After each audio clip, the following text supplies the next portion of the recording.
Why radical? We build race cars. We race iconic tracks. We set lap records. We build friendships. 3, 4. We create champions. We make racers.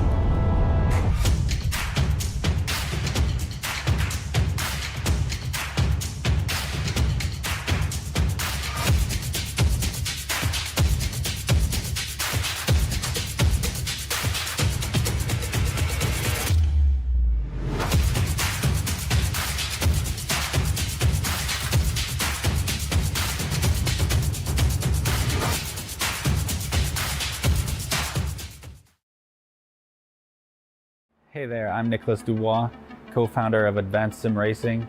We are a Canadian company. So what we did here today is for a real petrol head. He's really passionate about cars, as you can see behind me. We did a turnkey solution for him based on his needs. We try to gather as much information as we can on our client. And like we did today, we install a D-Box system. We install ultra-wide cube control steering wheel. We try to provide the best quality for your budget. So let's say if you want a budget of 10 grand, we're gonna give you something that's the best for 10 grand. If you want 20 grand, then we always try to stay within your boundaries. We do try to make it as easy as possible. So the client, once we install everything, it's pretty much gonna be a turnkey. So he's gonna press start on his computer, and right after, we'll try to explain everything, how it goes, how it works, and then he's ready to go. Our aluminum is from USA, treated in Canada, cut in Canada. So we do sand all our aluminum piece just to make sure the powder coat sticks to it. And that's one of the reasons why we use powder coat, is to make sure you have the best aluminum finish in the industry. And our quality is beyond what you can get with any other competitors right now.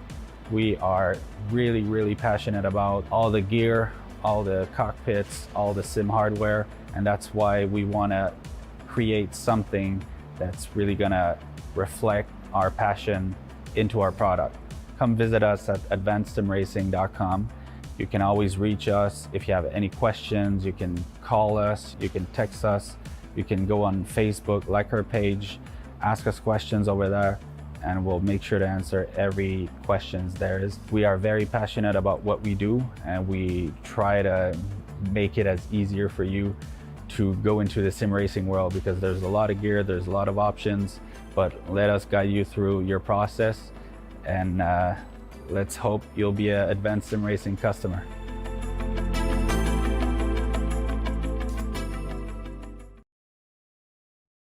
Racing isn't easy, but experiencing it is. iRacing puts you in the driver's seat with the industry's leading sim racing game. Drive on laser scan replicas of the greatest racing circuits from around the world. Go head to head against other drivers chosen by skill-based matchmaking to ensure competitive racing at every level. Compete across all your favorite series in officially licensed cars engineered to deliver the most accurate driving experience possible.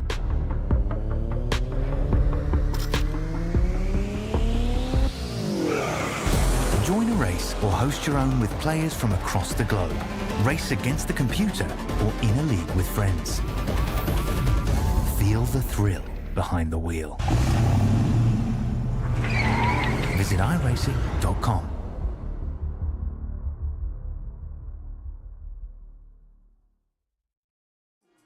Ever witnessed someone so fast on track you doubt you could ever be on their level?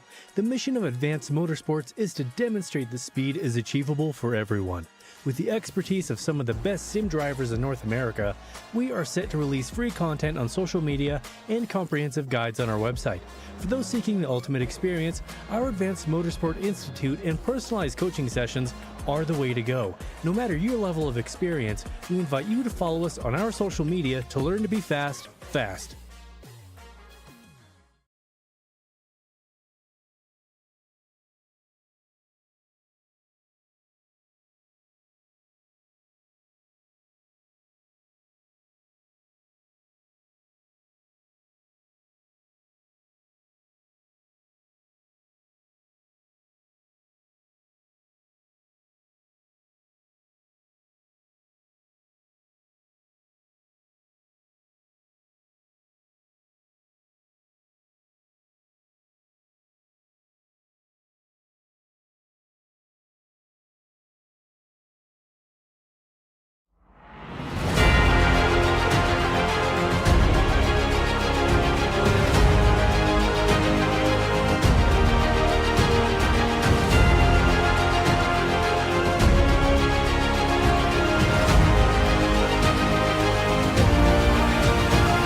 Live from iRacing's virtual WeatherTech Raceway, Laguna Seca, we say good evening, sim racing fans, and welcome to Week 5 of the BiS Radical Cup Canada Series. We're happy that you're with us for another BiS Wednesday night here on Podium, and this beautiful Laguna Seca racetrack nestled in the hills between Monterey and Salinas, California, plays host to the start of the second half of this 2024 campaign. And as always, I want to welcome you upstairs into the podium booth. Our producer is Christian Hill. My name is Evan Pasoko, along with Joey Atterbury. And Jody, we're halfway down, 4 down, 4 to go. And it is a action-packed second half of the calendar. Road Atlanta, Watkins Glen, a repeat trip to Mosport to come. Tonight, though, the focus is this WeatherTech Raceway at Laguna Seca. Truly a marvel on the pinnacle list of some of the top motorsports facilities in North America. It really is. It's a fantastic place to go and race your car around, especially here in the virtual world. You don't have to worry about any sound decibel limits or noisy neighbors out there in the middle of Central California. But you did say we are on the back half of this schedule, round number 5 here at Laguna Seca. And I think as we look at this, the biggest difference between COTA, what we raced the last time out, and what we're doing here today, this is a much shorter, much more technical racetrack. Extremely low grip everywhere you look, tons of elevation change, but I also think that it fits these radical cars quite nicely. They are extra large size go-karts, so I feel like they suit the Laguna Seca racetrack very, very well, and I think that the drivers that are a little bit more aggressive might rise to the top tonight. We fly high and into this Northern California facility. Again, it is truly one of the best you could find anywhere. And my big takeaway as well is, unlike COTA, which we talk so much about how it shaped the landscape around it, right? And basically every single runoff was paved and had a lot of forgiveness. That's not the case here at Laguna Seca, right? This racetrack has no paved runoffs, so you are confined to the race surface. Obviously, that's the case anywhere, but from a driver mental perspective, it feels a little bit more tight and claustrophobic because you don't have that extra runoff room in case you miss the corner. And, you know, from experience on both of these racetracks, I think the biggest difference is the grip level. At Laguna Seca, it is notoriously low grip. It is sandy, dirty, rocky everywhere on this racetrack. They also deal with a ton of wind out there. So I think that that's the biggest difference that comes to mind when we talk about Laguna Seca, especially in comparison to the racetrack that we just came off of. But either way, the drivers, it's all going to be the same for everybody out there. Nobody has to drive a different racetrack. I just think that you have to mind your P's and Q's out there. The apex curbs, just like at COTA a couple weeks ago, they're going to be a factor here at Laguna Seca. They are giant on the inside of those corners as well.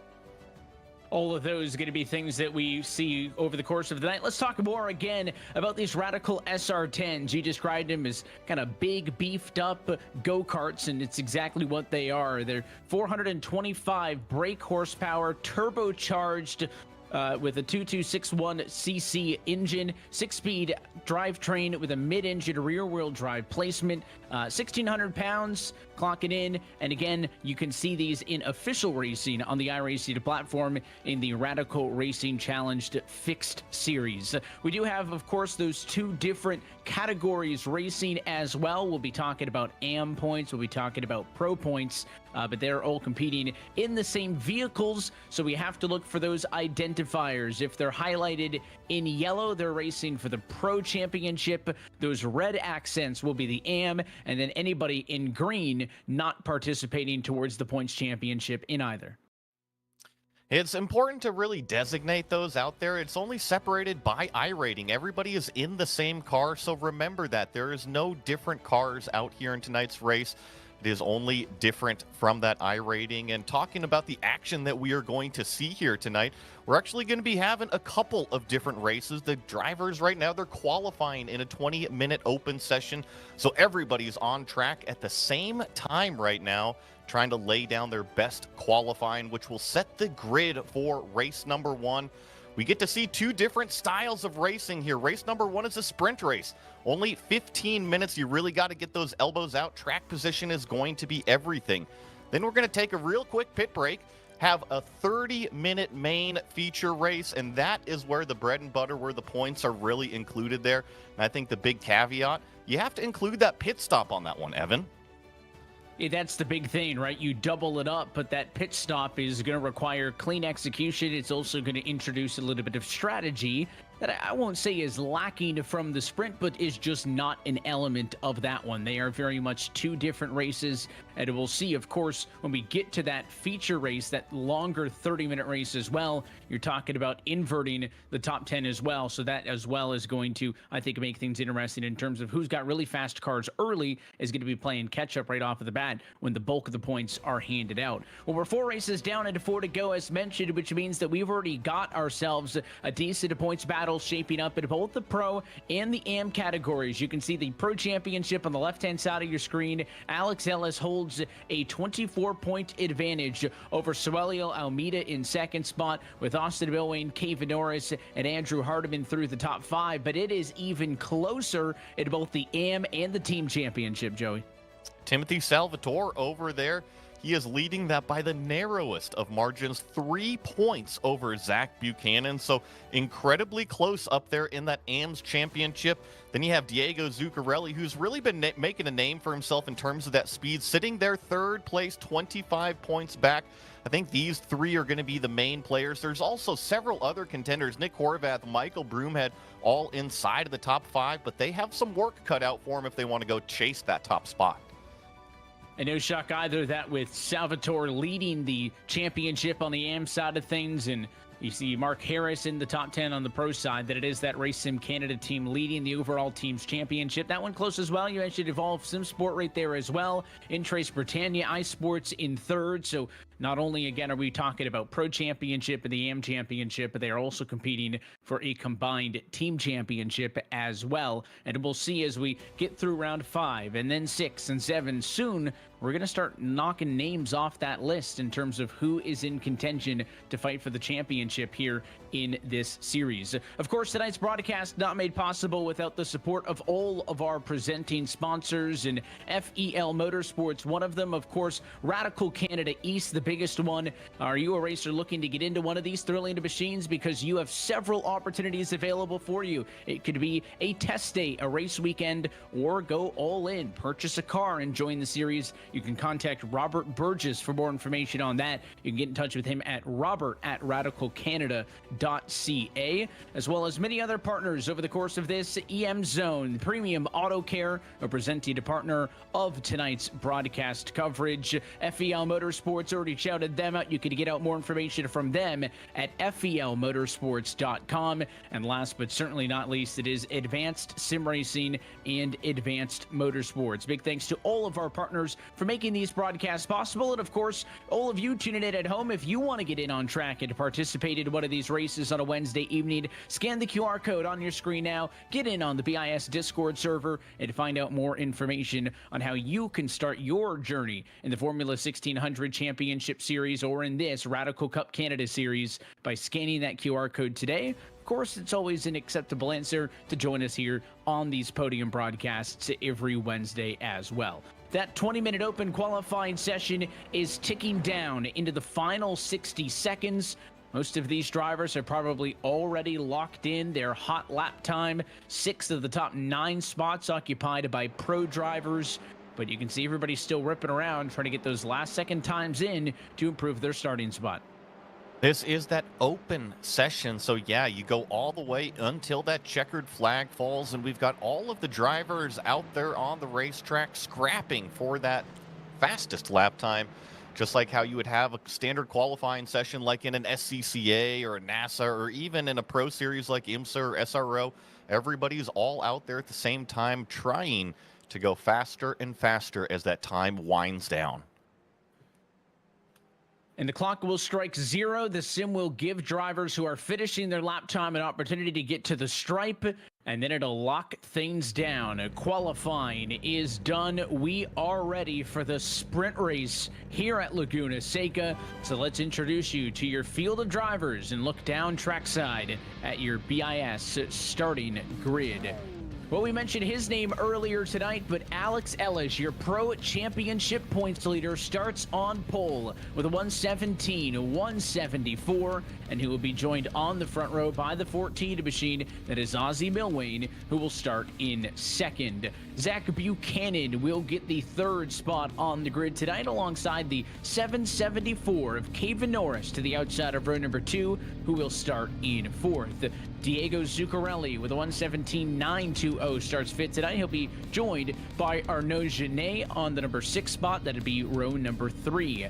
Row 4, inside line, the 230 machine of Asad Nakanambev in 7th, and the 36 machine, that's Mark Harris, in 8th. And around through your top 10 qualifiers, row number 5 sees Joey Haynes starting in 9th, and Nick Horvath will roll from P10.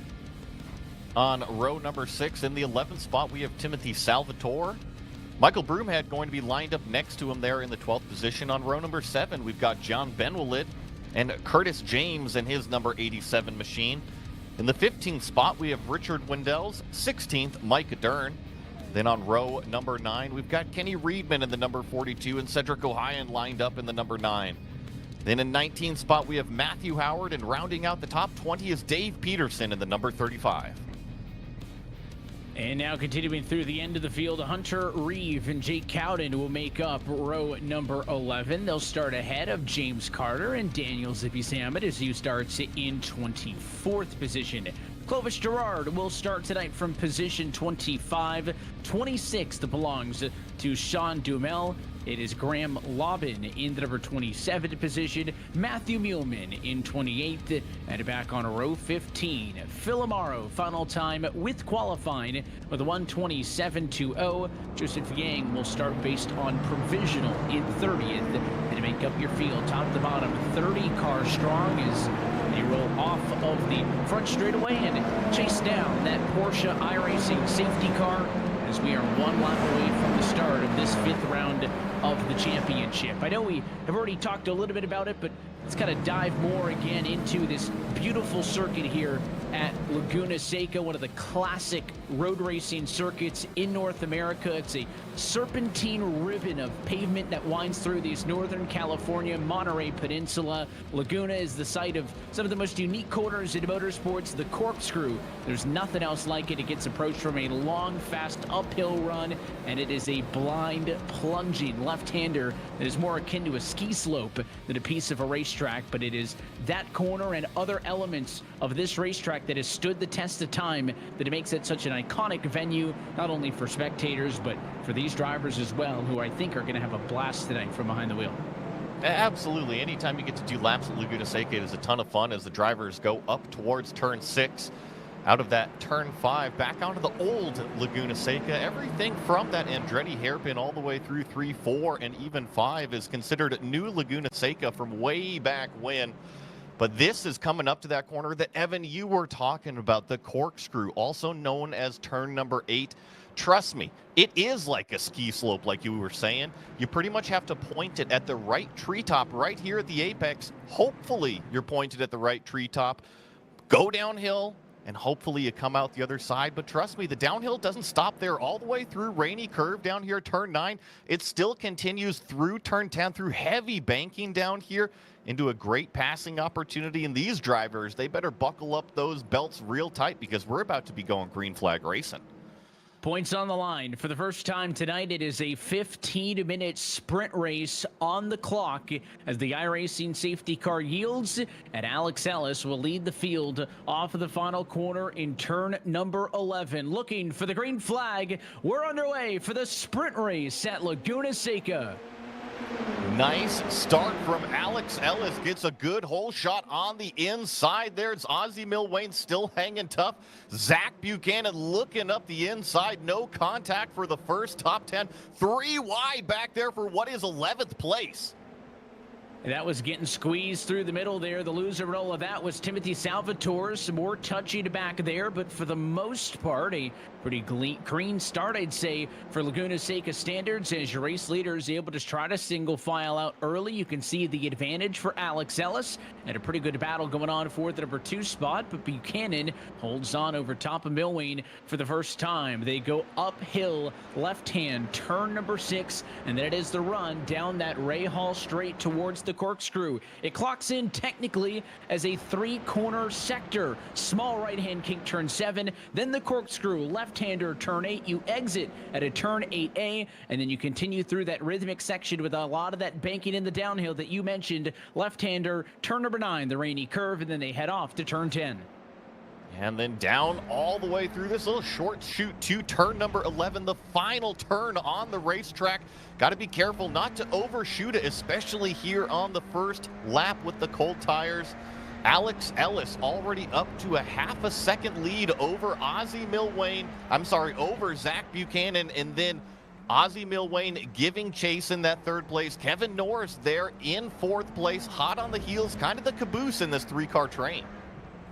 Well, Zach Buchanan has been a super impressive driver in the AM class all season long. He's got at least 1 checkered flag in all 4 weeks of this championship so far this season. That includes 2 feature race wins over the course of the last 2 weeks at both Donington and Dakota. So no shock that he's fast, but it is impressive when we talk about the iRating split that you've got one of those AM drivers running P2.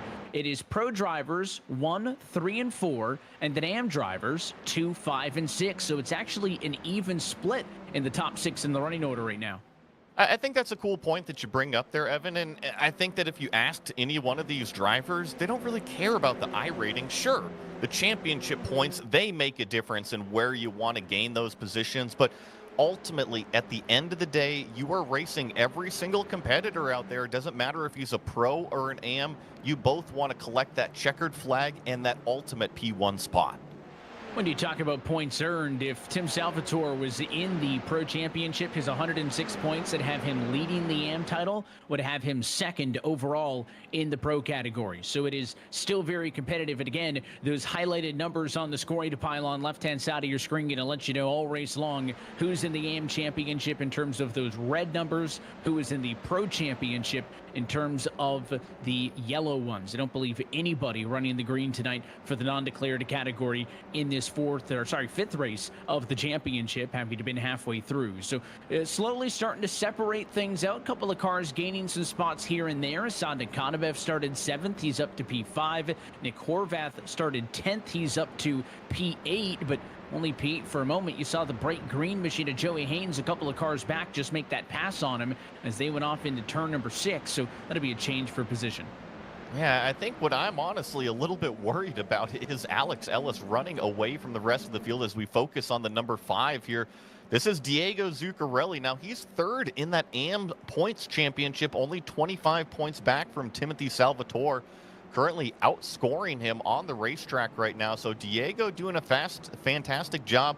I also noticed this red number 5, he was up there pressuring Asad Nikanovev earlier, so I think we'll have to keep an eye on Diego. Also keep an eye on what's happening in his mirror. That's Mark Harris, only about a 1/4 of a second back in that number 36 car. So even though Diego Zuccarelli moving his way forward, still has some fast cars behind him. Zuccarelli, you're on board with him, and you've got the in-cockpit look as well for the Team Radline Can-Am driver, currently sitting in the number 6 spot. Not willing to give this one up, though. You can see Nikanovev up the road just a little bit better. I think Assad's lap time the last time by was about 3/10 faster. So we'll see how those averages work themselves out as, again, even this part of the racetrack is one of my favorite, one of the most iconic ones, that uphill run from turn 5 to 6, that left hand that takes you onto this high-speed backstretch. These cars getting up to about 140 miles an hour before they take that small kink into the hairpin, which makes it that much more difficult, right? The hairpin in and of itself, the corkscrew, is so difficult, but it's that little kink that kind of upsets the race car and it makes it very difficult to position what you want the car to do on entry to the corkscrew. That, again, I think it's important to note that that corkscrew is kind of a 3-corner segment of the racetrack, which makes it that much more tricky. It's very tricky to drive, and even entering it, like you were saying, it's not a straight braking zone. So, yeah, you kind of have to posture on where you want to put your car. You kind of come up to it and add an angle because you know it's going to straighten out down there. There's a lot going on before you even get to the corkscrew, and we were talking about driving through it like that ski slope. Trust me, folks, it is a ride through there. I don't know the exact elevation, the vertical footage, but you can't see it. Like I said, you pointed at the treetops and you hope you're pointed the right way, and then you just fall underneath you. It's an extremely cool experience. I'm trying to think of any other corner like in the world that I've driven, and I can't think of anything. The steepest otherwise, maybe Mosport Turn 2, Road Atlanta coming down the hill, Turn 11. And I guess 300 feet is what I'm hearing, Evan. Yeah, when you factor in that whole sector, it is very steep, and visually on the sim, like it looks steep, but you just can't really tell how crazy that corner is unless you've been there in real life at the racetrack, and it really gives you such a incredibly different perspective of that racetrack and that corner really specifically. But so far, these drivers tend to be handling things pretty well. No major incidents through the opening couple of laps. Sean Duhamel has dropped off of the lead lap, so some sort of an issue for the 617. But other than that, everybody is still in it. And Alex Ellis, who started on pole, has opened up a comfortable 4-second advantage over everybody else on back. Even second, third, or fourth, not too close to one another either. So there's the look back in traffic at some of the other battles going on through the midfield as these drivers, for the most part, have a decent amount of separation for being only 6 laps in. Something I'm noticing that Alex Ellis is doing, and I'm not discounting the other drivers out there on the racetrack, but Laguna Seca is such a small racetrack. You really have to search for every inch of pavement that you can use. That means using the curbs on entry. You got to drive it out there before you even get to the turn-in moment. And Alex Ellis is using every single millimeter of racetrack on entry, on apex, and on exit. You watch Zach Buchanan here doing a fantastic job keeping it on the concrete stuff, but here's Alex Ellis. You're going to get exactly an idea of what I'm talking about. Look at how far right he was going into turn 11. Even on the corner entry, corner exit, he uses up everything. That's what you have to do at Laguna Seca. It is not a fast racetrack, so you have to use every single inch of concrete. You can see the right side of the car way over to the left-hand side. He gets the curbs in this double apex turn 2, the Andretti hairpin, and then it's far right to far left. He's getting every single inch he can, making that racetrack, when you take into the curbs on each side, he's making it about 4 feet wider for him than it is for anybody else by using those curbs and using the little bit of extra asphalt he's got. Again, right over to the right-hand side. Left side avoids that kind of red sausage curb, but then back to the rumble strips on exit, stays to the right-hand side the whole way. So right there, he can minimize how much of a turn that turn 6 is and carry a ton of speed down this Rahal straight.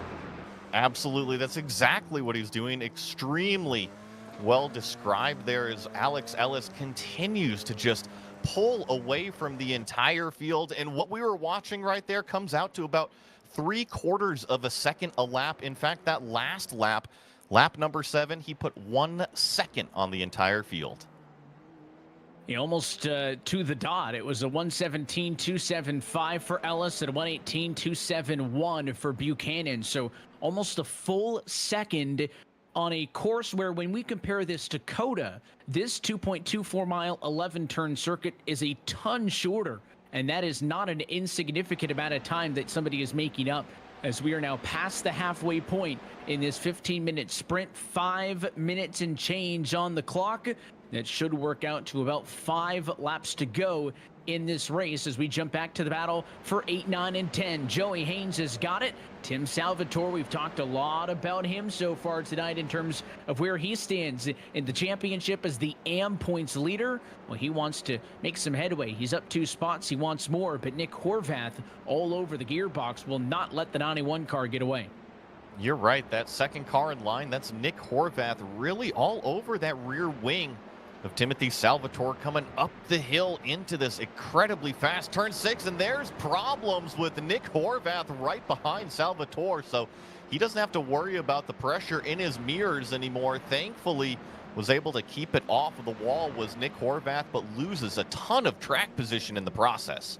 he was kind of screened a little bit, right, by being so close to Salvatore in front of him that he just drove off that curb, off that rumble strip on the right side of the racetrack because he couldn't see in front of him. And when he went to turn into the corner, the right side was often in the sand, and the car just would not turn. And that was a big mistake for Horvath. But much like in hockey, when the goalie screened and doesn't see the puck, I just don't think he saw where that rumble strip dipped back away and kind of receded back and into the pavement, and he drove off the racetrack, and it's going to cost him a little bit of time as Horvath trickles down to P12 after that mistake. I think what you're describing is kind of an excellent point of doing laps versus having that racecraft, right? There's lots of drivers that can go out there and turn some incredibly fast laps on the racetrack, do amazing things, but then when it comes down to that racing situation, you also have to be able to put your car on the racetrack where you don't normally put it. You have to see through that other car in front of you, make sure you don't dip a tire off into one of the fastest corners on the racetrack. And it's quite interesting to just watch how each one of these drivers evolves, as now really Timothy Salvatore that he's got by Joey Haynes. Joey Haynes has not given up at all. I was wondering what was happening there, and this actually turned into a 4-car battle, include John Benwillid and Curtis James as well. Yeah, James, the caboose of this four-way battle. The dark green car is Benvalid, the light green one is Haynes, and of course the aforementioned Timothy Salvatore, the leader in this group right now. And to that point, when we talk about the inverts and how critical that ends up becoming, that's where that racecraft that you described is so important, because I don't know if there's a race car driver in the history of the world who's been able to make a pass without deviating from their single car line, right? You can't just go out there, run a Q lap, and expect that car in front of you to not also be in the preferred lane. So it takes the ability to maneuver away from your preferred line, to maybe go in a position that you don't prefer, but if the guy in front of you has got it occupied, you got to try to set up things differently. That's where the racecraft comes in, and that's why there's always a time cost associated with making your way through traffic. Is you may be faster than the car in front of you, but it's going to cost you time on the stopwatch to make the pass and deviate from that preferred lane, and that is why inverts, poor qualifying efforts, so on and so forth, can become such a challenge in a race series like this. I think it's going to be 2 laps to go the next time by as this battle continues on. You jump a little bit further back in the run order here in this set of 3 cars that heads up the hill and slinging around now to the top side of the racetrack now as they approach the back half of the circuit. 2, 3, 4 car lengths in between all of them, so nothing too tight as Zippy's under fire by Dave Peterson and Matthew Howard behind him, but nothing immediate as we watch that 659. Down through Rainy Curve, getting the shots of Zippy there in his sim rig. Approach turn number 11. Make sure to get it stopped here. It's always tough to do with that anxiety, that pressure in the mirror. This time in the form of the number 35 of Dave Peterson. And Evan, I gotta say, you were talking to my heart there when you were talking about racecraft, and then vehicle dynamics is my other big one, as Dave Peterson looks down the inside of Zippy with a big defensive move from Salmon. That's gonna make Dave have to go the long way around. A nice defense there from Zippy on the racetrack. Lives to see another lap out here, but he's only going to have a couple laps left. He's going to have to put up a good defense. Well, he's up 7 spots, so that makes him one of the biggest movers in the field after starting back in 24th position. He's got his podium branding right in camera shot as well. A true pro, both not only with us here in podium, but also getting that sponsorship placement in the right spot. But here's where that pressure is. You can see, just watch his eyes, how many times he glances up. He's not enjoying the beautiful scenery. He's looking in the rearview mirror, and look out, side by side. Matthew Howard misses the corner, and he's going to take Salmon with him. They were side by side behind him. It was a big move by Howard and company to try to get through, and Salmon, just the innocent victim and all of that's going to walk away with some damage, and now he's going to try to limp it home, the white flag in the air.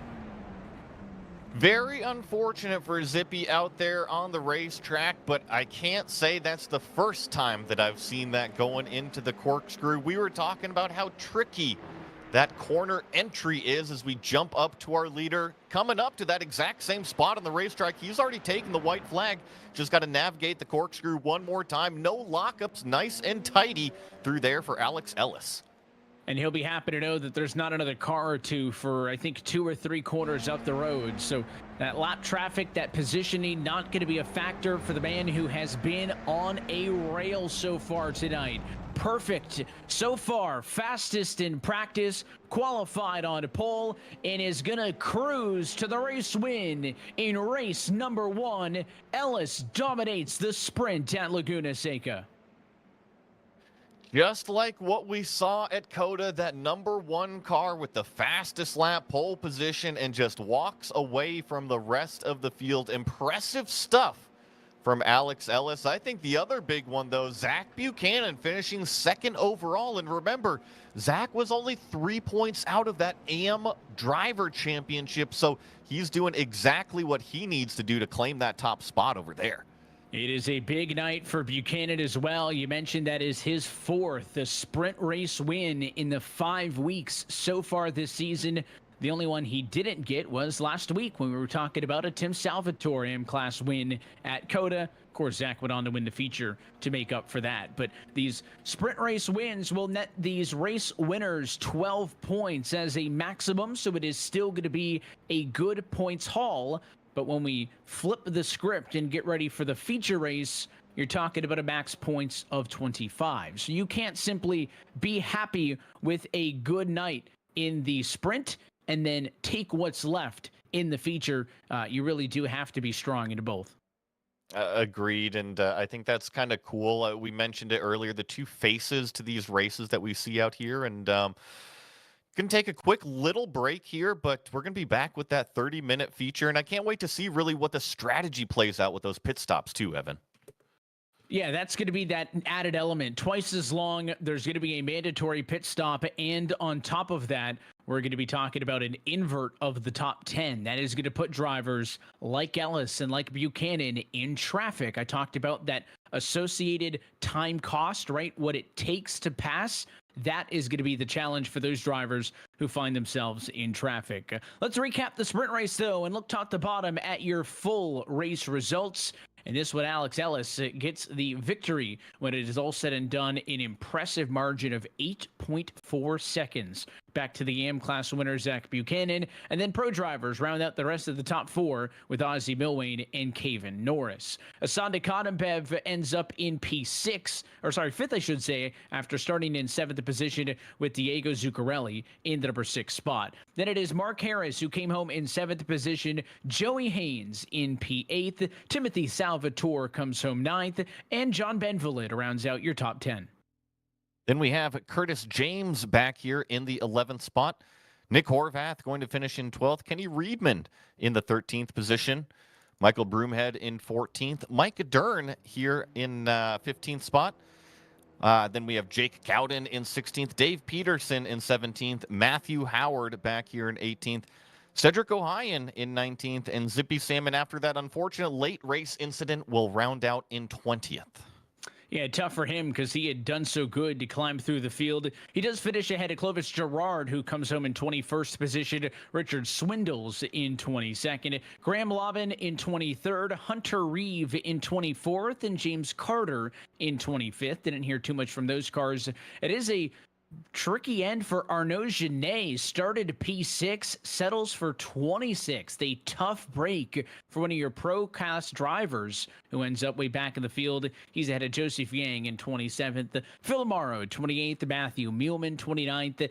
And Sean Duhamel is the only driver to not make it the scheduled distance in that one. He will get the DNF and round through your field, coming home in 30th position.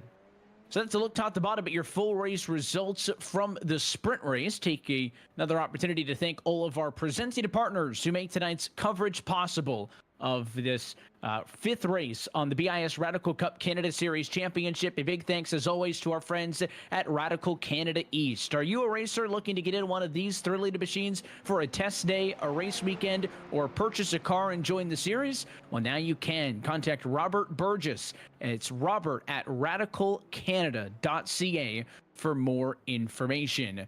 Another big thank goes to our friends at M-Zone Premium Auto Care. You can follow them on Facebook and Instagram. As well, a big thanks to FEL Motorsports. You can find out more at felmotorsports.com.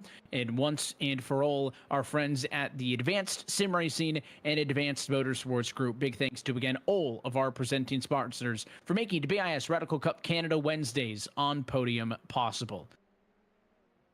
Now let's talk about, we've mentioned the points and we've mentioned the championship. Well, there's always got to be an extra incentive, Joey, on top of just the points. And of course, what both class champions are racing for is a real life thrill of a lifetime with a radical experience. I think this is so cool, right? This is what every racer here on iRacing wants to do, right? They want to go drive a real race car. Well, guess what? This is your opportunity. Thanks to Radical Motorsport out here.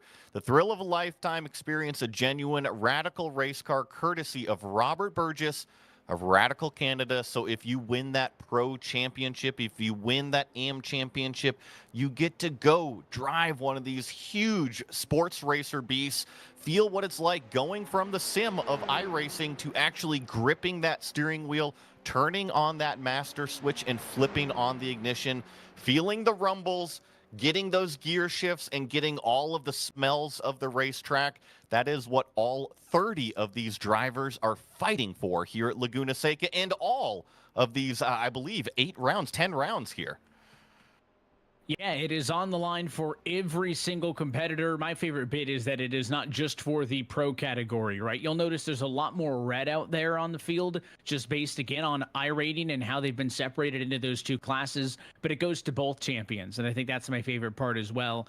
The sim to reality movement has been a big talking point really in the last couple of years, more so than ever. And I don't know how many series on the service actually offer you the opportunity to get behind the wheel of a real world car as a prize for competing for a championship here on the sim. The clock will strike 0 though, as the warm-up session has drawn to a close, and we are ready to drop the green flag one last time this afternoon. So let's go trackside and take a look at your BIS starting grid for tonight's feature race at Laguna Seca. Courtesy of the invert, John Benvalid finished 10th in the heat, and therefore he will start on pole for the feature. He'll be joined by a big opportunity for that 91, Timothy Salvatore, who starts in second. Back on row 2, Joey Haynes will roll from the number 3 position, and Mark Davis to the outside will roll from position number 4. Row number 3 will see the 5 of Diego Zuccarelli start exactly there, right in the middle in 5th, and the 230 machine of Asad Nakatembev will start in 6th. Back on row 4, P7 belongs to the 774 of Caven Norris, and 8th position goes to the 14 of Ozzy Milwane. On row 5, it is the 40 car of Zach Buchanan, and then in 10th, the 1 of Alex Ellis. So it is your category winners from the sprint. They've got some work to do because they're going to start 9th and 10th. Absolutely. And then in the 11th spot, we have Curtis James lined up in his number 87. In 12th, we have Nick Horvath here in the 382. Kenny Reedman is going to start in 13th. Michael Broomhead in 14th. Micah Dern is going to start in 15th. Jake Cowden in 16th. Then we have the number 35 of Dave Peterson lined up 17th. Matthew Howard in 18th. Cedric Ohayon 19th. And Zippy Salmon in 20th. And rounding through, again, the rest of these spots all based on their actual finishing position, so it's going to sound familiar. Clovis Gerard 21st, and Richard Swindells in 22nd. Graham Lobbin 23rd, although he is not currently on the grid, and may be starting from pit road. Hunter Reeve will start in 24th position. James Carter will start from 25th, along with Arnaud Genet. That's going to be a lot of speed back there in P26. He was the top 7 car in qualifying. Watch for him. Joseph Yang will start from 27th. Phil Amaro will start in 28th position. And then Matthew Mielman in 29th. And Sean Duhamel in 30th position. A look top to bottom at your full race results and your starting grid, therefore, for this feature. Do want to note that Alex Ellis and Curtis James currently not on the starting grid, guys. This could be a big development for Alex Ellis. We had just spent so much time talking about him. Won another sprint, but he is not on the grid and will therefore have to roll off pit road, Joey, after the field has taken the green. That's big.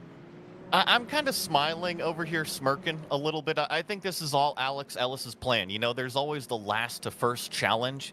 Well, I think he's taken it one step further. He's not doing the last to first challenge. He's not doing the forced grid invert. He's going to start from pit lane and about a second a lap faster.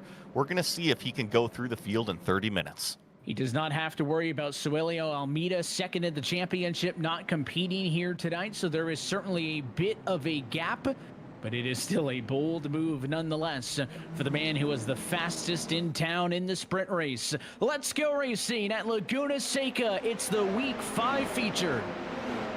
John Benwaleed leads that whole shot down into the Andretti hairpin. No pressure at all coming from behind. Oh, but he loses it all by himself. Too much rear lockup, getting on the throttle a little bit, maybe too early. And now we're side by sides between Salvatore and Haynes for the lead.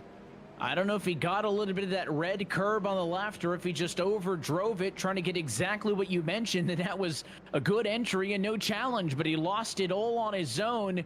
And Benvalid is going to go from the race lead to 26th position in the blink of an eye. And it is an AM category driver in Tim Salvatore leading this race. Here comes, though, Joey Haynes in second, Mark Harris in third. They'll chase to the corkscrew. And get on the brakes. Oh, I see somebody coming in pretty hot there behind Diego Zuccarelli with a little bit of a lockup at the top 5, nice and tidy, down through what is turn number 9, rainy curve, and then just a dash of the brakes here to kind of float the car through turn 10. And then on the first lap, it is so important. Make sure you don't lock it up going into turn number 11, because that could provide a weakness going into this Andretti hairpin to complete lap number 1. See a couple of cars dodging down that front stretch as they battle for position. Looks like it'll get sorted out before too long, as it looks like the battle for maybe 5th position is where those cars were dicing it up. And it is Ozzy Milwane you see there, who is able to overtake Assad Nikatembev. So they will exchange positions 4 and 5 for the time being. And again, in theory, based on the invert, the faster cars are going to be back on rows 2, 3, 4, and 5 than up front. So you should see this pack not separate as quickly as they did at the start of the sprint race, into which everybody was gridded up based on qualifying time. And I know we're only a lap and a half in, but you can certainly see that that separation is not coming like it did earlier. Your race leader Salvatore is a spinner right there, headed off to the back stretch. It is the 44 car off track, Hunter Reeve, who's going to straighten it out. He was in position 15, and that spin will take him back to P26. Yeah, he was on the inside of Nick Horvath, but he just had a little bit of a self-spin out there. So we catch up on some of the rest of this action on the racetrack. This is the lead. Joey Haynes still hounding the back of Timothy Salvatore, doing a fantastic job. Remember, we were talking about Zach Buchanan and that AM points championship. Well, it was Salvatore that had the 3-point margin going into today at Laguna Seca. So even though those 12 points, or I should say a little bit less than 12 points, went to Buchanan for that sprint race, here in the feature, the number 91 doing a very good job setting the pace. It's impressive stuff for Salvatore, who, not to discredit the speed we've seen out of that machine, because we've been talking about the AM championship leader, has had a lot of success so far this season with a feature race win back at Sebring and a sprint race win last time out at Coda, but tonight hasn't had race winning speed, at least on the charts, right? That can always be deceptive, but qualified 11th, finished 9th. That was big for him, because if he finishes 11th in that race, he starts 11th. The fact that he finishes 9th means he started P2, right? He just made the invert cut and is not getting the doors blown off. So it's good stuff from Salvatore, but the fact that Haynes, Harris, and Milwane are all still only less than a second off of his gearbox leads me to believe that they've probably got something for him. Look at those top 5. Toss a blanket on him as the battle for the race lead comes to the end of lap 3. And I think what you're talking about, it's credit just to the competitiveness of the drivers out there, right? It doesn't matter if you finished inside the top 10 or in 10th place. If the track position was maybe just a little bit different, this is the result that you get. You get a line of cars. No, a little bit of a lockup there from Mark Harris as you see him go wide in the Andretti hairpin. So that's going to eliminate one of those cars out of that front train of the lead. But what I was getting to mention is these top 4, top 5, I think you could probably place any one of the cars out front and still have this same result. That's how close they are all on the lap time. And this race a lot longer, double the length, courtesy of the invert, a pit stop mandatory still to come as well. 25 minutes on the board. That's going to work out to about 20 laps to go in this race. You look off of the back of race leader Timothy Salvatore. The challenge continues to come from that seafoam in black, number 99, Joey Haynes, who started third. Again, they all kind of got a free spot courtesy of the spin from pole sitter John Benvalid. It allowed Salvatore to go from second to first, Haynes to go third to second, and Mark Harris, who watches on behind them, to go from fourth to third. So not that it's a position gained, but it was a position, I think, granted to them after that mistake at Benvalid. These three have been very even with each other all night, and just when I think that Joey Haynes has got it, Harris gets close, think that maybe he's going to put the pressure on.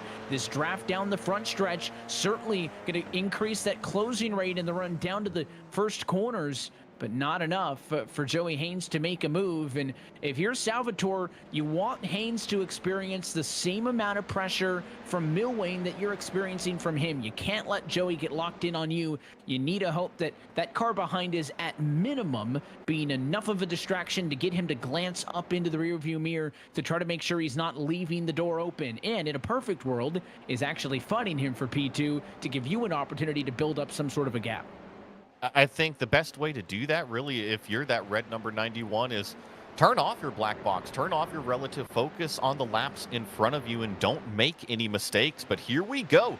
Joey Haynes with a fantastic run out of 6. He pokes the nose down to the inside, didn't quite have the track position there to make a lunge going into the corkscrew, but Timothy Salvatore definitely still has his hands full with Joey Haynes right in his mirror. And what I was saying, you just have to ignore him sometimes. You can't close the door if he's approaching in the brake zone, but you can't let that anxiety affect you as Ozzie Milwain makes a huge lunge in turn number 11, steals away that second position.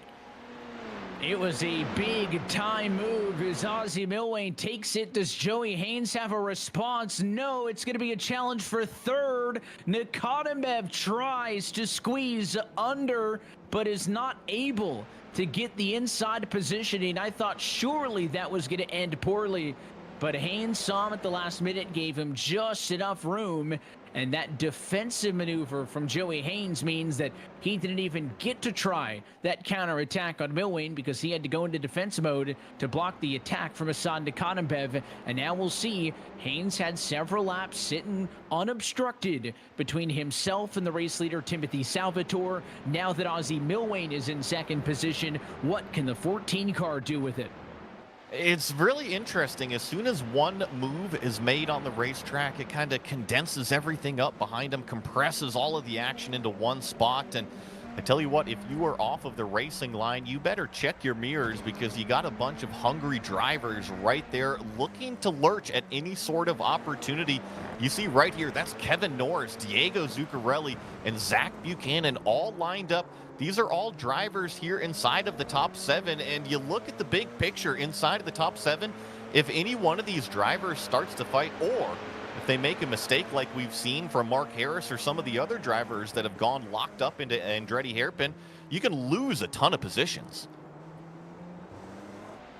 And there's a look off of the back. As you can see, maybe that small advantage that Timothy Salvatore holds is maintaining its ground.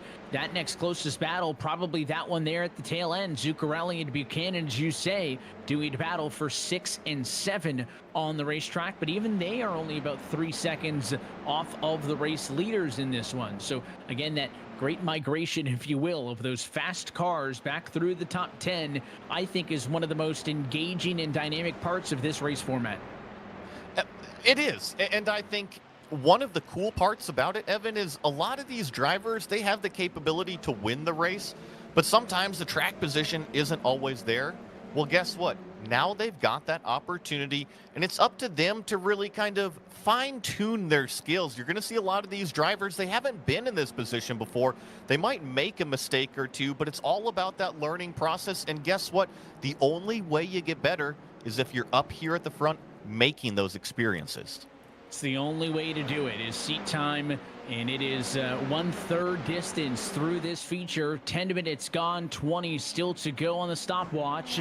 Timothy Salvatore has led every single lap thus far. His last lap, though, was not quite as good as Ozzie Milwane's from second. Ozzie with the 1:17.978. It was 1:18.342 for Timothy Salvatore. So right now, the fastest man in the West is the guy sitting P2. Applying that pressure wherever he can, but I honestly gotta say these drivers are pretty well-mannered from what I've seen. About 10 minutes into this race so far, and we touched on that kind of pit stop strategy topic. Now, we haven't said shortcut, or I should say, you short fuel it, do you over fuel it, do you come in early, do you come in late?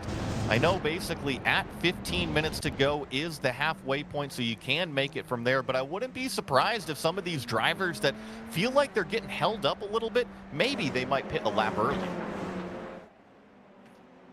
And then you'll look to see, does the undercut play any effect in terms of this race? The best lap of the race for Ozzie Milwane was the last one. So you're not looking at a driver to come down pit road, get a fresh tire set and give a huge advantage. You're more so looking, we talk about that.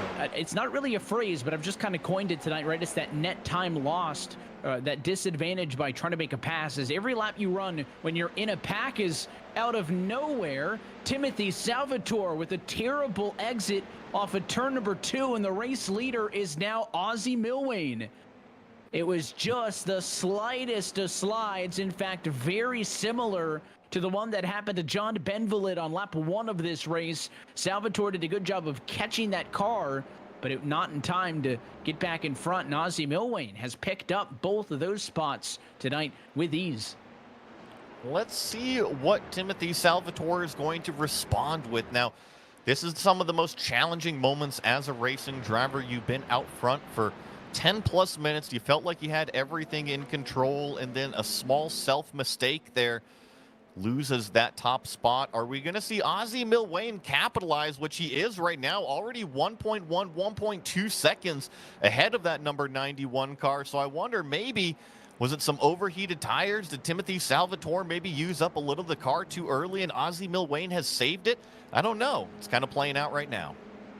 Yeah, I was just talking about how the lap times really haven't fallen off much, and obviously that last lap is by far the worst we saw from Timothy Salvatore, 1:19.9, throwing away an entire 1.7 second gap. It's good that he stays back in the number 2 spot, but it's just a huge error, and I think much like the mistake that we saw on the start of this race with Benvalid, I think a lot of that comes down to Salvatore is not necessarily having overdriven the car for an extended period of time, but having overdriven the car because he was just not comfortable with the gap, and it was maybe trying a little bit too hard to drive it deep into the corner. And if you get late on the brakes and that car breaks loose, you've got an awfully hard time to just catch that thing, which he did. Impressive enough in its own right, but to be able to do so and not lose position, just too tricky when Milwane is on a set of rails like he is. Of course, all of this in the context of where's Alex Ellis in terms of this battle, right? He won the sprint race. He was going to get inverted to 10th, but opted to start from pit road.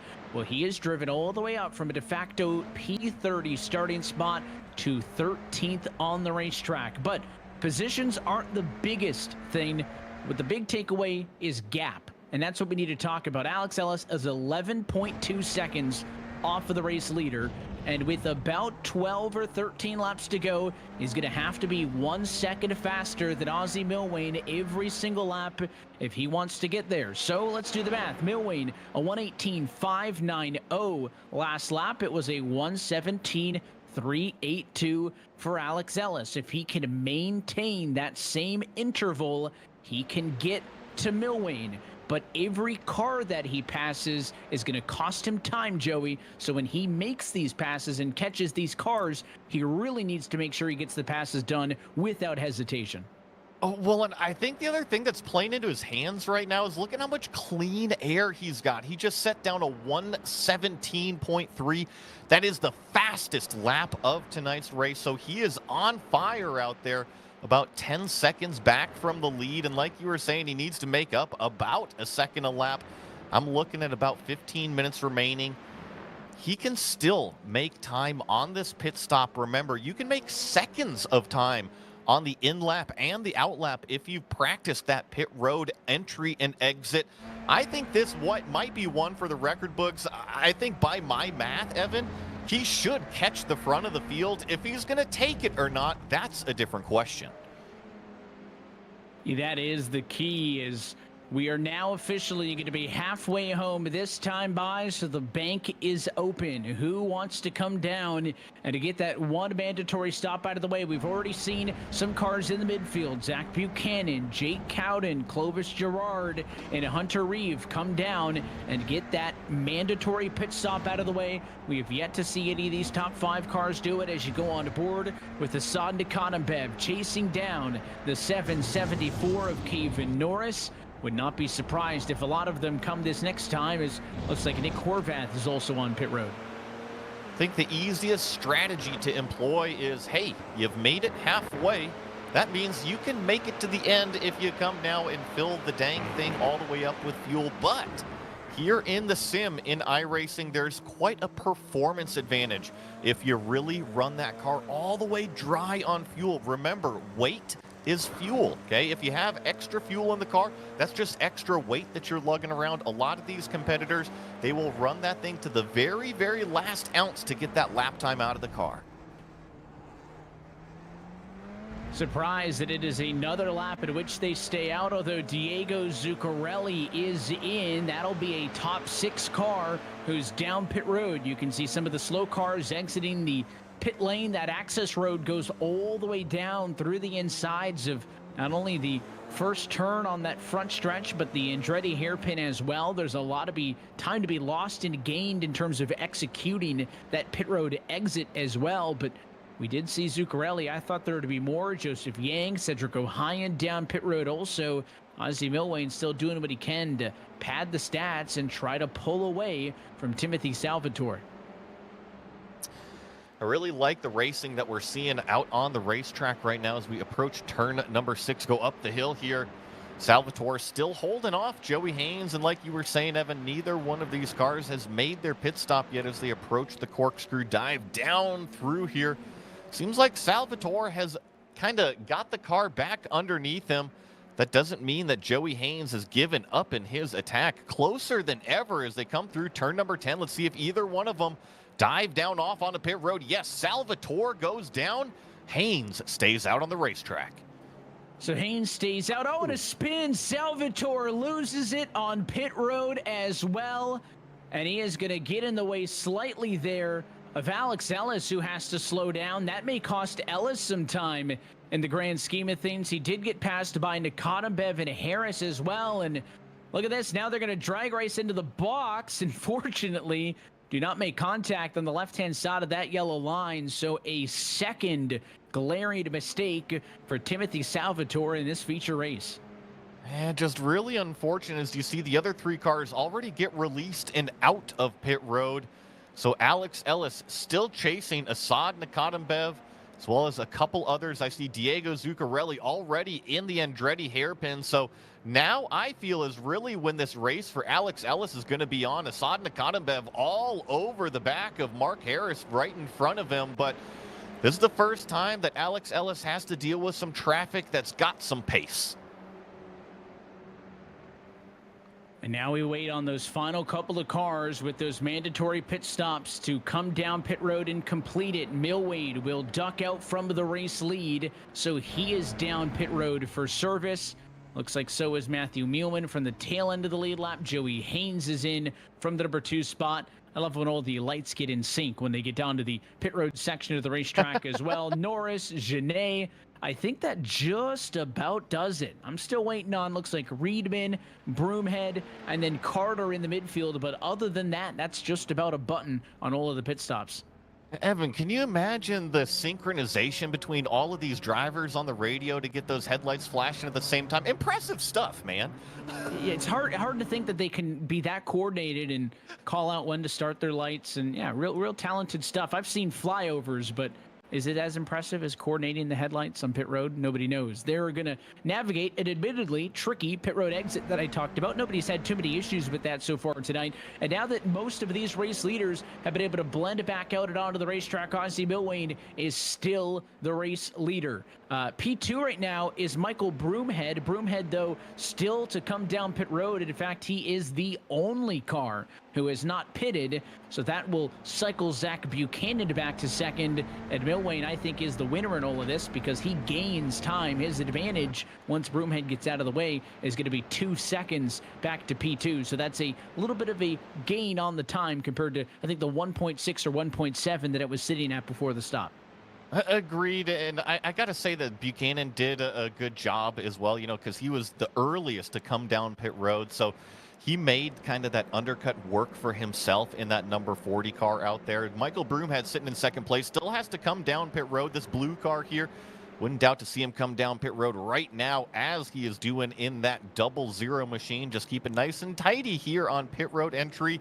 Yes, it is as sharp as it looks out there, but that's going to promote Alex Ellis up to 6th place, and I was looking, he's only about 5.5 seconds out of the lead. When we last talked about that gap, it was 15 minutes remaining in the race and a 10.5 second lead.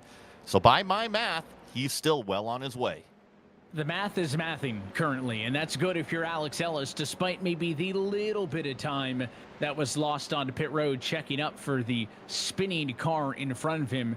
Ellis is still very much on the charge, needing to, again, maintain at minimum about a 1 second per lap advantage. He is well within that delta because there are more laps left than there are seconds back, right? 5 seconds back, 7.5 laps to go. The numbers are in his favor for now, but again, there is that time associated that he's going to lose passing cars.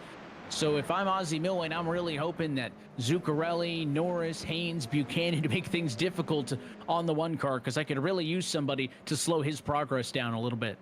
I'm going to use some Motec math terms over here, Evan. I believe the word you're looking for is the delta difference, that time difference. And Alex Ellis is about to experience that because he's coming up to some cars right now that he's not going to be able to run his all-out pace, right? He is going to be affected by Diego Zuccarelli. He's going to be affected by Kevin Norris, by Joey Haynes. And it's going to be all about minimizing that delta difference, minimizing that time loss as you're making these passes. That is what is going to dictate. Oh, and there he goes around Diego Zuccarelli from a mistake. He'll say, thank you very much. I'll continue my charge. Well, that was quite the opposite of what your race leader wanted to see, was a free spot. And for all that we have talked tonight about the corkscrew and how it is a corner unlike any other in motorsport, which corner has caused the most issues tonight? It's been that Andretti hairpin in turn 2. It's tricky, right? We haven't necessarily talked about how tricky turn number 2 is, but it's extremely downhill on the entry. Now, the corkscrew is downhill once you drive your way through it, but going into turn number 2, you're going as fast as you are on this entire racetrack. You're going down a steep hill, and you got to force that car down to some of the slowest speeds you're going to see around this entire circuit. So, yeah, it is easy to overshoot that brake marker. Watching the battle as that one machine of Alex Ellis is now lined up with Diego Zuccarelli, but Kevin Norris in front of him as they come off of the final corner. I don't think Ellis close enough to get within striking distance of P4. Again, that left-hand kink right there classifies as turn 1. And look at the braking power of Alex Ellis, who just blew the doors off of Kevin Norris from about 3 car lengths back. Yeah, well, you were saying that he wasn't close enough to make a lunge, but I just personally think... Yes, he did. He had you tuned in on the radio, but I just think it goes to show you the practice time. He understands where the grip level is being made in these cars, and we oftentimes see them so twitchy, but he's really capitalizing on that braking performance compared to everybody else. I mean, that was absolutely asinine what Alex Ellis just did in passing to Kevin Norris. And I don't think that is Alex Ellis's normal braking line. I don't think he makes up a second on everybody in turn 2 alone, but that's Alex Ellis making a dive, getting hard on the binders, and adjusting his line to, I think, catch the other car off guard, because I'm sure Kevin Norris didn't think that car would be passing him at about 15 miles an hour quicker on the apex of the corner when he was about 4 car lengths back when he started to get on the binders. So I think that was a bit of the element of surprise as well. Ellis has entered inside of the top 4. His gap is still at 4 seconds with 5 laps to go. So again, that lap counter and the timer get closer to each other than they were a few laps ago, because Ellis is losing time passing cars, and it may not be so certain as it once looked. Agreed. And I think that move was a little bit out of desperation, right? He has been looking so good on that time delta of catching the leader. Well, guess what? Now that he's caught this top 5, he's losing that gap. He's losing that pace to try to go up there and win this race. So I think a lot of those moves are coming a little bit more out of desperation, saying, hey, if I actually want to make this pit road to first thing work, I'm going to have to be going 12 tenths on the racetrack, not just 10 tenths. And I think right now, we are really seeing Alex Ellis push it to the limit like we haven't ever seen before. He has asked and set himself up for this challenge after starting on pit road. And the biggest concern of, maybe getting stuck in a mid-pack crash and something like that is to the wayside. Ellis is going to have a good points night. The question becomes, is it going to be a race win or not for him? That's not the only battle, though, going on track. Again, Ellis in a little bit of a world of his own for the time being. So we'll drop back and watch some of the other fights going on. Matthew Howard in P11 under fire. John Benvalid, who once upon a time started this feature on pole position right there in 12th, with Nick Horvath and Joseph Yang all in tow. I think John Benvalid's done a nice job to kind of recover himself out of all of this. Then we also have Nick Horvath, who had another mistake, and now we got to move down into the Andretti hairpin. Can he get it stopped? No, Nick Horvath makes the lockup, so over under goes John Benvalid. Doesn't make any mistakes, no loss of position, and there goes John down the inside. Look at this battle for what is 11th. You would have thought the way they're driving, it's a battle for the race win. There are points on the line in every single position, and it is a 5-car swarm. All of this about 30 seconds back of the race leaders, but don't tell these guys. They are driving with everything that they have. Mark Harris just out of sight, does not want to get caught by this group, but it is going to be the trickiest on John Benvalid here, who has the most to lose. He's got 4 cars on your bumper. That doesn't feel good, and another mistake for Benvalid. Misses the exit of the corkscrew, and there goes all 1, 2, 3, and 4 of them. Yeah, now it's side by side between Howard and Horvath. Oh, and then a little mistake. I believe that was Broomhead getting caught up there in turn number 10, all sideways. Another late move down into turn number 12 down there. All coming out onto the front straightaway. Well, let's do it again for another lap here. If Broomhead had gotten into the back of Joseph Yang, they both hang on. They will be okay. Howard still now the target, the leader in this group. P11, you're not going to get any more than this. Mark Harris is 3 seconds up the road. So for Howard, the name of the game is defense for the next 3 laps. If you want to hang on and try to win in this battle, behind them, Benvalid, Broomhead do battle, and Benvalid gets back one of the spots that he lost not that long ago. In front of them, Yang looking to the outside. Horvath not able to make that spot stick in turn 5. There is so much over-under going on between these 6 cars that just kind of pick a corner and see which car is going to be on the outside, because it is going to swap around on the next corner as we come up to the corkscrew. It is still Howard defensive over Horvath. Broomhead taking a look a little bit further back, and now they all squirm for that traction as we go downhill through the rainy curve, turn number 9. Just waiting for somebody else to make one of those surprise dive bombs, but Nothing at the moment. A small P Corvette, though, not the best exit, and he's going to get a challenge on the front straightaway. Going to be a drag race off the turns 1 and 2 between Nick Horvath and Joseph Yang. Yang's got the inside. Benvalid watching on. He also wants to get up on the inside. He'll drive it in hard, and Joseph Yang going to get the spot from Horvath. Yang is going to try to clear. Benvalid not able to stay topside. Has to hit the reset button. He's got the run now at a turn number 3, but not enough room in this little short shoot down to 4 to make anything of it.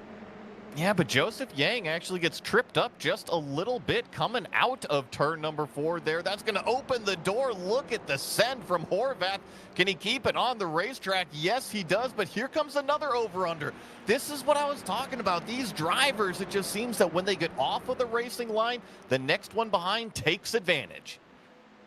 And they're going to continue to go all the way down to the checkered flag. White flag in the air, 1 lap to go at WeatherTech Raceway, Laguna Seca. That battle still ongoing. A fight for third as well further up the road, which may be the best that Alex Ellis has got up for grabs tonight. Joey Haynes put a big block on the 1 car for third. I saw that going down into the Andretti hairpin. Joey Haynes said, you know what? I want to stand on this podium. I want to spray some virtual champagne. Alex Ellis, you're going to have to get through me, and I am going to put up a defense you haven't seen yet this race. So Alex Ellis not able to complete the charge from starting on pit road. Still has a chance to get a podium. Look how close still those top 4 are. Buchanan sits in second spot. Not close enough to mount a charge on the number 14 car of Ozzie Milwane. Got a P3 in the sprint race and had a lot of battling to do courtesy of the invert. Started way back in position number 8 and has charged his way through to the final turn. Ellis to the inside on Haynes. They'll make contact. Drag race to the line for third. Continuing contact as Ozzie Milwane wins his first feature of the season. And in a side-by-side battle, Joey Haynes hangs on atop Alex Ellis, who settles for fourth. Talk about a day for that number 40 car. Zach Buchanan. Ozzie Milwane claims the top spot overall. But Zach Buchanan in that AM points championship, fantastic points haul on the podium for both of those races.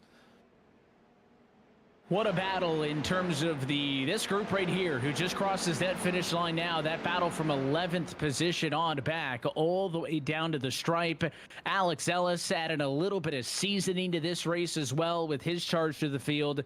But how about Ozzie Milwane, week number 5 of this championship, and he has got his first feature race win thus far. Impressive stuff for Ozzie. Of course, I believe with a sprint race win back in week 2 at Sebring, but the first time he's going to be walking away with a max points of 25. Fantastic day out there as everybody is still crossing the line here at Laguna Seca, and then we'll get your official results up on the screen. But it's just awesome. I love this format, Evan. It always provides something different between race number 2 and race number 1. I really feel like BIS and both of their series kind of have nailed something here. It is a lot of fun, and I say that the top 10 invert, it's a pretty magic formula, always gives us something fun to talk about. Speaking of which, let's talk about your full race results from tonight's feature race at WeatherTech Raceway Laguna Seca, presented by FEL Motorsports in Radical Cup Canada. Ozzie Milwane gets the victory, the final margin of victory, 1.381 seconds over Zach Buchanan in second. So once more, it is a Pro Car 1 and an AM Car 2 as your top finishers on the afternoon. Joey Haynes will end the night in third spot. It is still a very impressive time for Alex Ellis, who gets the sprint race win and gets a P4 as a huge margin. Started way back in 30th to come home in fourth. And how about this guy? We didn't talk much about him, Joey, because of how much battling was going on throughout the field, but I mentioned it on the grid. Arnaud Genet was a top 7 car in the first race, wrecked out of that one, had to start from P26. He passes 21 race cars to get a top 5. A fantastic, really, result for Arnaud Genet there. You mentioned it. Race number 1 did not go exactly how we wanted to, but really came back in race number 2, had a fantastic drive, kept it nice and clean. And then here in the 6th place position, we've got Kevin Norris in that 774, also kept it clean. Diego Zuccarelli in the 7th spot. Jake Cowden going to round out in 8th. Kenny Reedman in 9th. And then Mark Harris is going to round out our top 10 here. And then continuing on through P11, it goes to Nick Horvath. That was kind of the rest of that battle that we were watching behind Harris. They weren't able to get to him. Horvath wins that battle ahead of Joseph Yang, Michael Broomhead, John Benvalid, and Matthew Howard in the top 15. And what a tough go for Benvalid, who had a couple of mistakes there that cost him, I think, a lot of available points. Richard Swindells is P16 tonight ahead of Cedric O'Hyan in 17th. Clovis Girard comes home 18th. Timothy Salvatore, not the night that we were looking for out of him, as he entered tonight as the AM Championship leader and walks away with results of 9th and 19th. He finishes ahead of James Carter, who rounds out your top 20 and is the last car to finish on the lead lap. Yeah, the first car 1 lap down is that number 69 of Mike Dern here in 21st position. We do have a few more cars that cross the checkered flag, the finish line. Phil Amaro in 22nd, Matthew Mailman here in 23rd. And Zippy Salmon was actually the last car to see that checkered flag in 24th position, albeit down a few laps. Unfortunately for the rest of these drivers, Curtis James, Assad Nakadambev, Hunter Reeve, Dave Peterson, Sean Duell, and Graham Lubin did not finish the main race here at Laguna Seca today. Tough end for them, and that is look top to bottom at your full feature race results tonight from Monterey. Well, let's go trackside and talk with some of your top finishers. I think your race winner is available to chat with us now. It's a good night for Ozzie Milwain. Not only a third in the sprint, but the first feature race win of the season for the driver of the number 14 machine. And we are down trackside with him now. And Ozzie, congratulations on this win. You were back there in the invert, right with Zach, right with Alex Ellis, who was chasing you guys down from the back end. And just kind of tell us about this battle to get through the field and then maintain it as you end up leading 14 laps en route to the win. Yeah, I just tried to keep it clean going through the field. Yeah, it's nice to have Alex start at the back. Actually, he's just kind of in a different league, but yeah, no, I kept it clean, and then I was a little surprised when Zach came out of the pits, kind of right behind me. That was a nice undercut by him. But yeah, I just tried to stay smooth and consistent, which I find kind of difficult on this track. I like the track, but it's not the easiest, especially in this car. But yeah, I'm happy with the result. Well, you beat me to the punch because it seems like the story of the night was a lot of, self-inflicted errors. Certainly there was car contact here and there. You'll get that anywhere, but a lot of really fast race car drivers, John Benvalid, for example, who started from pole, had some mistakes. We saw some similar stuff as well out of Timothy Salvatore. A lot of these errors coming, not necessarily unforced, but single car accidents, right? Either overdriving the corner, misstepping on your entry or exit. What is it about WeatherTech Raceway Laguna Seca that's so challenging just from a single driver perspective, you in the racetrack? Oh, I think it's the elevation. Going down into 1, it's downhill, early braking zone. You can try and get a little bit deeper as the tires get warmer. But it's a very fine line between making the corner and locking up, and then even going up to the corkscrew. It's blind. The car gets a little light going in. But yeah, that's your brake pedal's got to be on. You've had a couple of good finishes so far this year. That includes a sprint race win back at Sebring, but to take home the max points haul and win the feature for the first time this year, that's got to feel good. Yeah, no, I'm happy for sure. I think I still got to do a little bit of work. I need a little bit more pace, but hopefully that'll come. Still some more exciting races to come this season. Road Atlanta is next on deck. What's the outlook for that one? Yeah, I can't wait. I like that track much better than this one. Well, looking forward to seeing what you got there. Well, before we let you get out of here, anybody you want to say hi to while we've got you? Yeah, my dad's watching. Like to say hi to him. He watches all the time. Tracy Waring. And yeah, that's about it. Just want to thank the guys at Evolve. And yeah. We appreciate you giving us some time here post-race to chat. Again, Ozzy, congratulations on the race win. We'll catch you again in 2 weeks. Thanks, guys. He's your feature race winner tonight from Laguna Seca. The race win goes to the 14 of Ozzy Milwane. Fitting enough, leads 14 laps en route to the victory. I'll toss things back off to you, Joey. I think Zach Buchanan, the top finisher from the AM category, is standing by as he comes home tonight in P2. Yeah, Zach Buchanan had a fantastic day today. Not only P2 in the main race, but also P2 in the sprint out here. Congratulations on a very successful evening, Zach. Thank you very much. It went about as well as I could have ever expected. Well, it seemed like in the sprint race, you had some really good pace out there. Were you just counting on that to carry you all the way to the podium there in the sprint? Did you turn a lot of practice laps in preparation for tonight?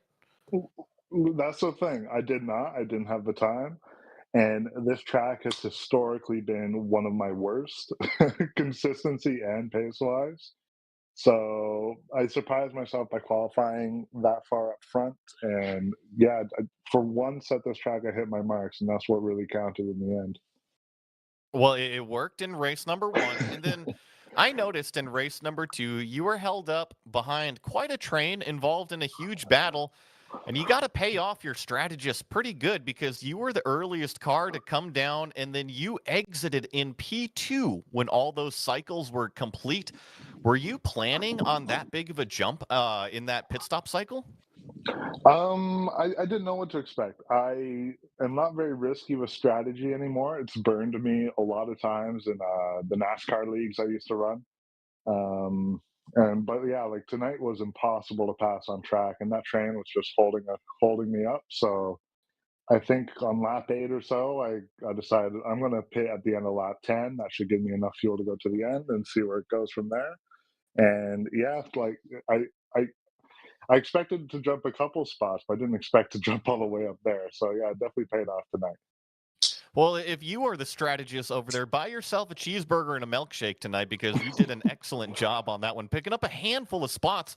You didn't even have to pass anybody on the racetrack. But looking forward, the next 2 tracks, really the remaining 3 tracks that we go to in this championship, they are fast and flowing racetracks in comparison to a slow and technical Laguna Seca. How do you feel going to Atlanta, Watkins Glen, and Mosport to finish it?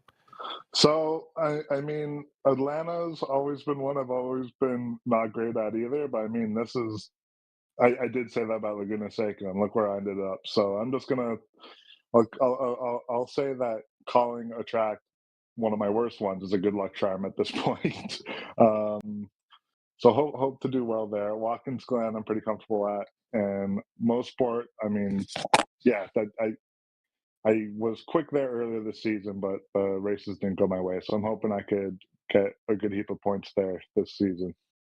Well, you collected a ton of points here today at Laguna Seca. Anybody you want to give a shout out to? Well, we still got you. Big shout out to Ozzy tonight. He was really quick. It was a real battle of pace tonight. Shout out to the other guys in the AM Championship too, because they were kind of cheering each other on. It's been a great lot of fun. So shout out to Diego and Tim. And yeah, just thanks to everyone and you guys tonight for the awesome racing. Well, that was Zach Buchanan, driver of the number 40, and really should be on top of that AM championship after the points are collected here at Laguna Seca. We'll continue on down the pit lane and see if we can get a word with Joey Haynes coming up next, who comes home tonight with a P3 finish in this feature, the second highest of those pro class drivers. Joey, congratulations on a pretty good night, I'd say, overall. Top 10s at both of them, an 8th in the sprint and a 3rd in the feature. What would you say about them? I mean, that was a pretty wild night for sure. It's a tricky track to pass on, and if you get caught in the back, it's tough to make up spots. So getting up front in the feature was kind of a blessing, and just tried to do my best to not make any mistakes and stay up there, and saw Alex coming towards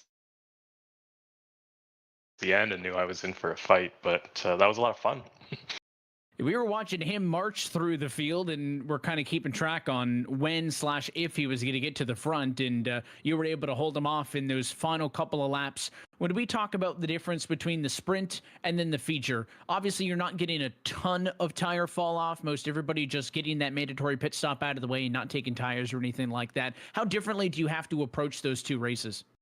Definitely a little bit differently. You can go full beans through it, the full sprint, but I generally try to take it easy on the tires for the first few laps of the feature race, because towards the end it really pays off. I mean, I know Alex said in the Discord there that he was burning his tires up, and my tires were pretty shot by the end too. I was definitely running out of grip, so it was a battle just to try and stay on the track and try and stay in front. Well, we're 5 down and 3 to go. So it feels crazy enough to say that we're already nearing the end of the calendar. How would you assess how things have been for you so far, and what's the objective headed into the final 3 weeks? It's been a little bit up and down. I'd like to try and get a bit more consistency and maybe grab another few podiums and a win towards the end of the season here. I've got a couple tracks coming up in Watkins Glen and Canadian Tire Motorsports Park that I really enjoy. So I think those will be good opportunities. And yeah, just looking forward to the rest of the season for sure.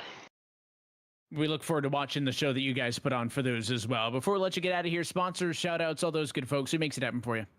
I mean, my wife, who I just woke up by accident when I celebrated with that podium, and of course, all the lovely people at Evolve Sim Sport, TNT Racing, Joe's Pokestop, obviously everyone at Britannia who puts on this amazing league for us, and of course, Podium Esports for the fantastic broadcast that you put together. We appreciate you guys being here to put on the action for all of us to watch. Thanks for the time, Joey. Congratulations. Thank you, Heaven. That is your podium finisher tonight in the feature race from WeatherTech Raceway Laguna Seca. It's Joey Haynes who walks away with a third place. And I'll toss things back off to you, Joey, one more time to chat with Mike Broomhead. Yeah, Mike Broomhead, driver of the 00, joining us here in the broadcast booth. You had your hands full all of race number 2. That was quite some battle you were involved with. How was it from the driver's seat? Oh, it was really close quarters, quite insane. Everybody's darting all over the place. You know, we've had a few taps here and there. I had a moment, I tapped the back of Joseph, and I was basically pointing towards the inside for, a blink, and then suddenly the car straightened out and I was good to go, and I didn't lose any places. So it was all over the place. It was mayhem, but it was a ton of fun at the same time. Well, Mike, while I've got you here, I kind of want to ask you how you feel everything's been going between the F1600 and also this Radical Cup Canada Series. It seems like everything with BIS is just on such a roll right now. The racing is fantastic on the racetrack. We've got a few rounds of the championship left. How do you feel it's been going this season? Well, I appreciate the kind words. Yeah, it's been going well. Everybody's really enthusiastic and really excited about it. We're having a lot of retention, people coming back, and the people that do miss races are eagerly anticipating the time they can come back as well. So, we got good numbers. We've got a lot of attention. I think it's all about the fun, though. So, that's what we promote, and that's what it's all about at the end of the day. But, we've got some good prizes, too.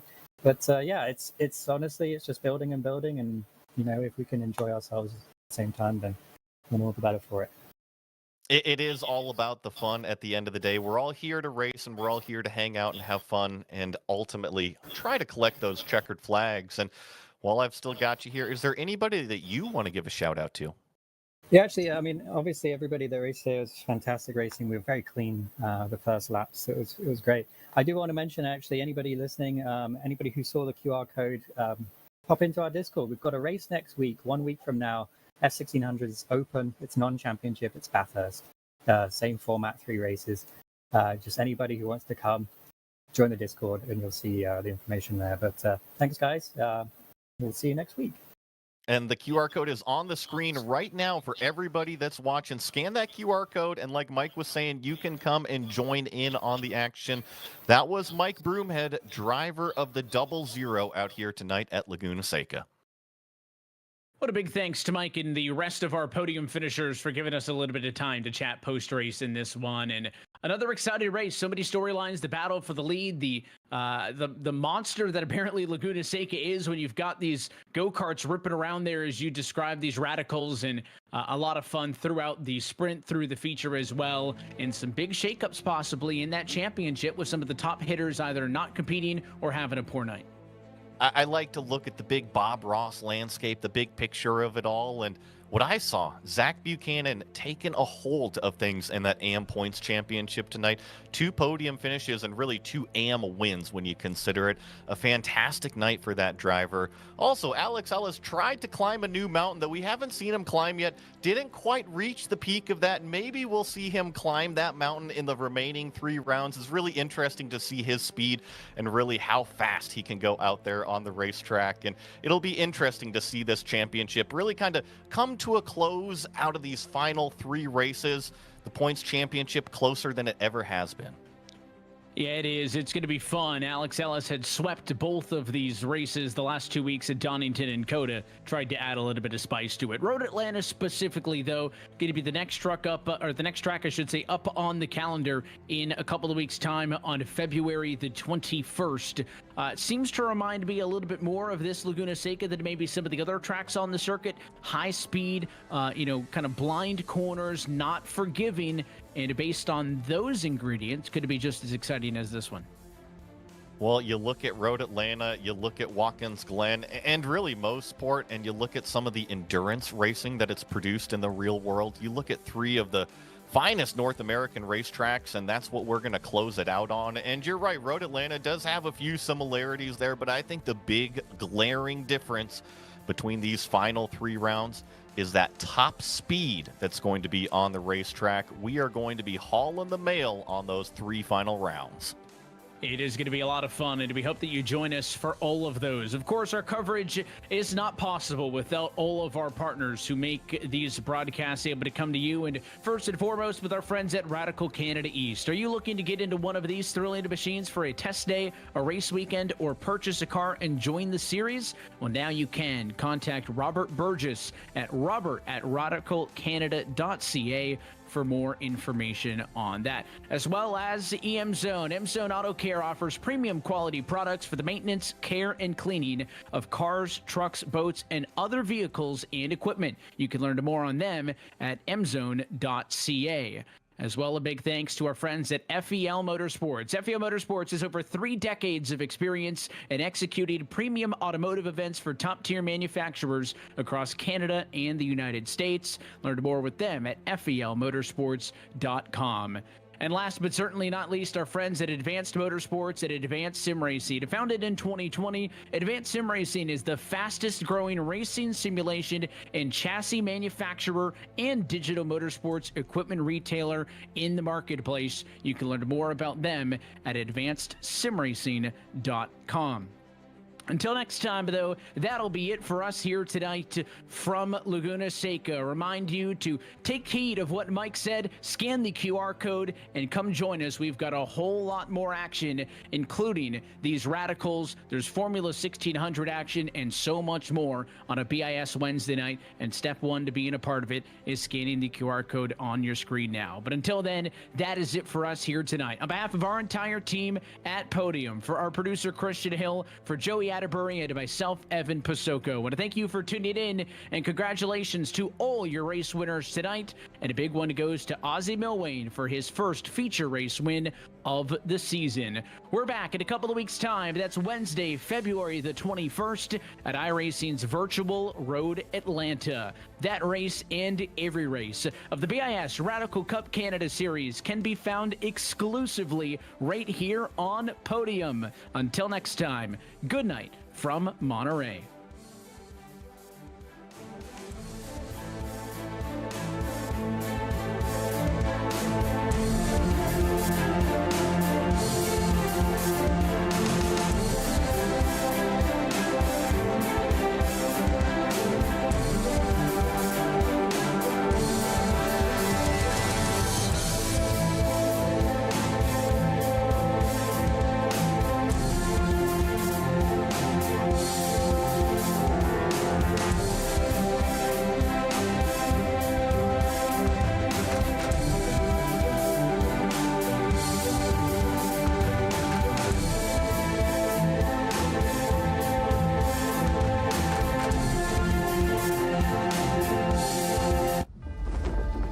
Why Radical?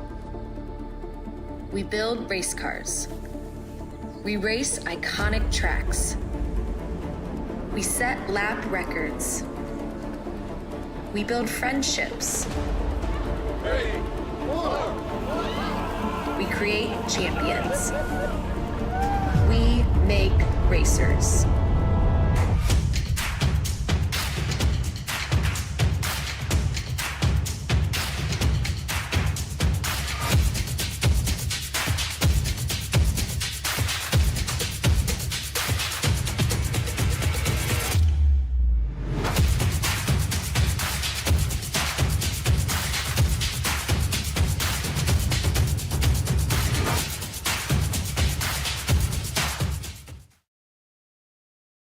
Hey there, I'm Nicholas Dubois, co-founder of Advanced Sim Racing. We are a Canadian company. So what we did here today is for a real petrol head. He's really passionate about cars, as you can see behind me. We did a turnkey solution for him based on his needs. We try to gather as much information as we can on our client. And like we did today, we install a D-Box system. We install ultra-wide cube control steering wheel. We try to provide the best quality for your budget. So let's say if you want a budget of 10 grand, we're gonna give you something that's the best for 10 grand. If you want 20 grand, then we always try to stay within your boundaries. We do try to make it as easy as possible. So the client, once we install everything, it's pretty much gonna be a turnkey. So he's gonna press start on his computer, and right after, we'll try to explain everything, how it goes, how it works, and then he's ready to go. Our aluminum is from USA, treated in Canada, cut in Canada. So we do sand all our aluminum piece just to make sure the powder coat sticks to it. And that's one of the reasons why we use powder coat, is to make sure you have the best aluminum finish in the industry. And our quality is beyond what you can get with any other competitors right now. We are really, really passionate about all the gear, all the cockpits, all the sim hardware, and that's why we want to create something that's really gonna reflect our passion into our product. Come visit us at advancedsimracing.com. You can always reach us if you have any questions. You can call us, you can text us, you can go on Facebook, like our page, ask us questions over there, and we'll make sure to answer every questions there is. We are very passionate about what we do, and we try to make it as easier for you to go into the sim racing world, because there's a lot of gear, there's a lot of options, but let us guide you through your process, and let's hope you'll be an Advanced Sim Racing customer.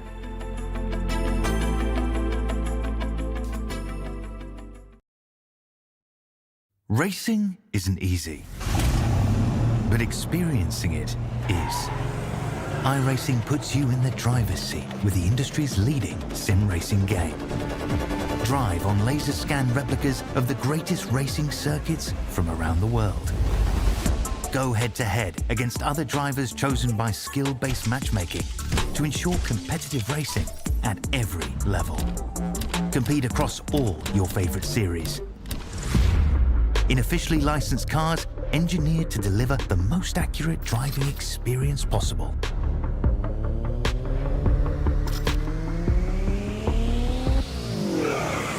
Join a race or host your own with players from across the globe. Race against the computer or in a league with friends. Feel the thrill behind the wheel. Visit iRacing.com.